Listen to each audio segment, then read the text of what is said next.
शराबबंदी होगी खत्म? क्या शराबबंदी कानून में होने जा रहा है संशोधन? ये सवाल इसलिए क्योंकि जीतन राम मांझी ने बड़ा इशारा कर दिया है। जी हां, जीतन राम मांझी एक तरफ शराबबंदी कानून को अच्छा बता रहे हैं तो वहीं दूसरी तरफ शराब पीने से जिन गरीबों को पकड़ा जा रहा है, पुलिस जिन गरीबों को पकड़कर पैसे वसूल रही है, वैसे गरीबों के लिए दर्द भी जीतन राम मांझी का छलक उठा है।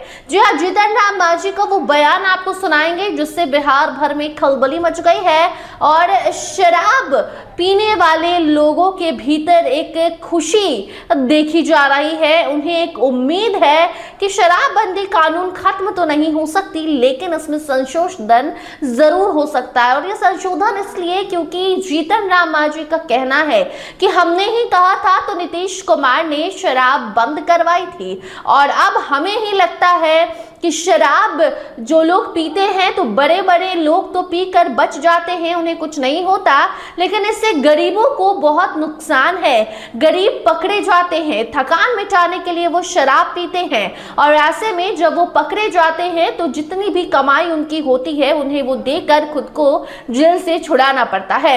ऐसे में जो शराब तस्कर है वो तो चुनाव भी लड़ रहे हैं, जीत भी रहे हैं और खुले में घूम भी रहे हैं, लेकिन वो शराब पीने वाले जो गरीब हैं उन पर पुलिस का डंडा चलता है। और ऐसे में जीतन राम मांझी का यह इशारा है कि शराबबंदी में संशोधन तो होनी ही चाहिए।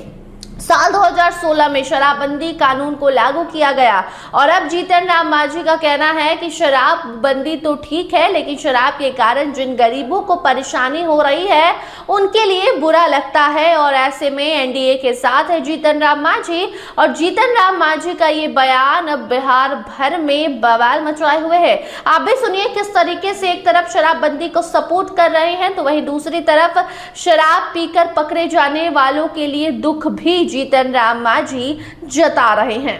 हाँ, हम भी कल कहा है कि शराबबंदी कानून बहुत अच्छा कानून है। इससे घरेलू हिंसा भी खत्म होती है और दूसरी बात है कि जो शराब पी करके काम करता है वो मानसिक संतुलन उसका ठीक नहीं रहता है। इसलिए शराबबंदी तो होनी ही चाहिए, इसमें कोई शक नहीं है। नीतीश कुमार धन्यवाद के पात्र हैं जो उन्होंने शराबबंदी कानून को कड़ाई से लागू किए हुए हैं, लेकिन कभी कभी इसमें कुछ ऐसी बातें आती है उसको कहने को हम बाध्य हो जाते हैं।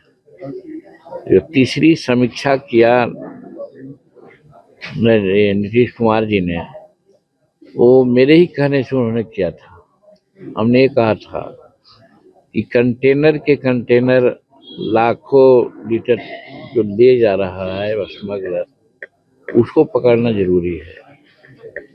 लेकिन जो मजदूर वर्ग का आदमी है, काम करके आता है, अगर कहीं वो 50 ग्राम पी लेता है या 100 ग्राम पी लेता है और उसको ब्रेथ एनालाइजर लगाते हैं तो स्वाभाविक है कि दारू पिया हुआ है और उसको आप जेल भेज देते हैं, ये ठीक नहीं है।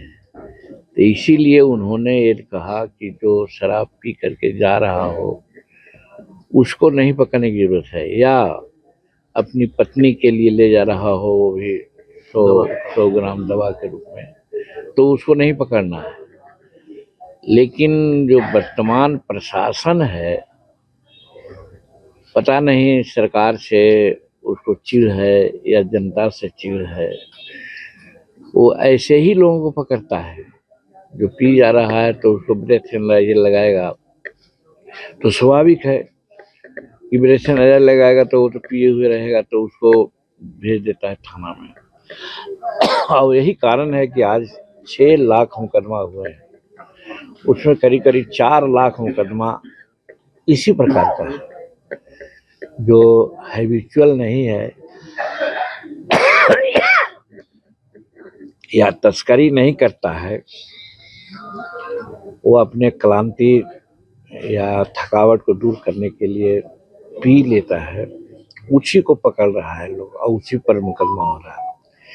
लेकिन हम देख रहे हैं नदी किनारे, पहाड़ किनारे इतना बड़े बड़े मार्केटियर्स हैं जो हजार हजार लीटर, 2-2 हजार लीटर शराब बनवाते हैं, बेचते हैं।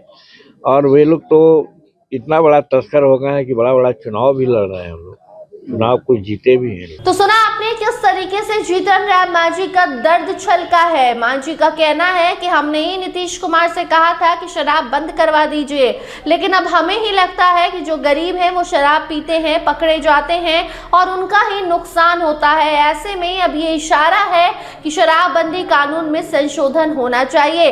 कई सारे ऐसे नियम कानून लाने चाहिए जिससे शराब पीने वाले अगर पकड़े भी जाए तो कुछ उसकी क्राइटेरिया हो, जिसे अगर वो फुलफिल करते हो तो वो बच जाए, लाइसेंस बनाया जाए शराब पीने वालों के लिए।